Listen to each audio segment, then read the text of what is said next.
अगर आप भी चाहते हैं गुड़िया म्यूजिक चैनल आरके का वीडियो सबसे पहले आप तक पहुंचे, लाल बटन दबाकर चैनल को recording by Maa music phone.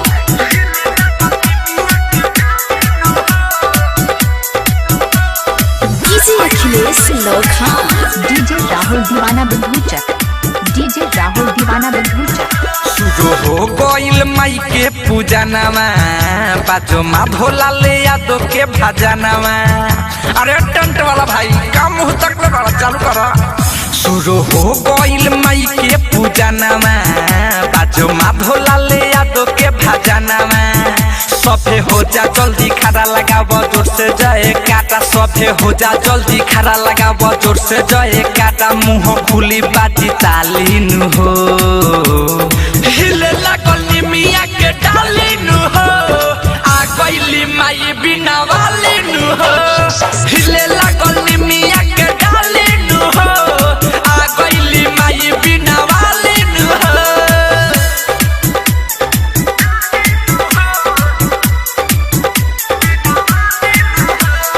DJ Akhilesh लोखा, recording studio गाना पीपर।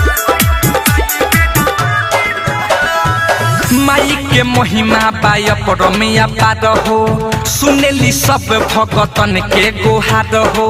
धनी गरीब सब शरणिया हमें आवे, माई के कीर्ति जानेला संसार हो। माई के महिमा पाय परमिया पाद हो, सुनेली सब भगतन के पुकार हो। धनी गरीब सब शरणिया हमें आवे, माई के कीर्ति जानेला संसार हो। केहू नारियल चढ़ावे, केहू फूल बरसावे, केहू नारियल चढ़ावे, केहू फूल बरसावे, लेके सोनावा के थाली नु हो। हिले लागल निमिया के डाली नु हो, आ गइली माई बिना वाली नु हो। हिले लागल निमिया के डाली नु हो, आ गइली माई बिना वाली नु हो।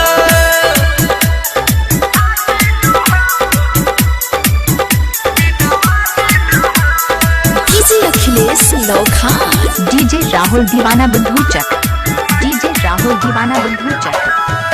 जेकरा पमाई के नजर हो जाला, बन के महान हो जग में पूजाला। जब भी पूजे माई के मन से चरनिया, जिंदगी में ओकरो होला उजाला।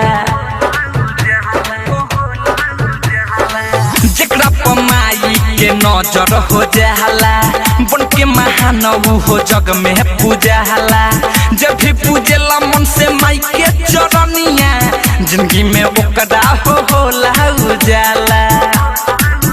खालो माई के पट शादी कोनो हुई ना बर्बादी, खालो माई के पट शादी कोनो हुई ना बर्बादी। अनिल जइब ना खाली नु हो, हिले लागल निमिया के डाली नु हो, आ गइली माई बिना वाली नु हो। हिले लागल निमिया के डाली नु हो, आ गइली माई गुड़िया बिना म्यूजिक वाली चैनल नु आरके हो। बंधुचक। Mobile number 7858